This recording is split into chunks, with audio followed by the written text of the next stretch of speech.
చలికాలంలో గర్భిణీలు తీసుకోవాల్సిన జాగ్రత్తలు ఇవే. జలుబు, దగ్గు వంటి ఇన్ఫెక్షన్ నుండి దూరంగా ఉండటం చాలా ముఖ్యం. 8 నుంచి 10 గంటలు నిద్రపోవాలి. భుజం మీద నిద్రపోవడం ఉత్తమం. గర్భిణీ మహిళలు తగినంత నీరు తాగాలి.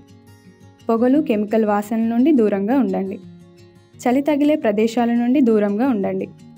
సురక్షితమైన వాతావరణంలోనే బయటకు వెళ్ళండి. అత్యవసర ప్రయాణాలు లేదా భౌతిక శ్రమ తగ్గించండి. చలికాలంలో గర్భిణీలు ఈ జాగ్రత్తలు పాటిస్తే మీకు పండంటి బిడ్డ పుట్టడం ఖాయం. మరిన్ని విషయాల కోసం మా హాస్పిటల్ని సంప్రదించండి. మా అడ్రస్ అండ్ మొబైల్ నెంబర్స్.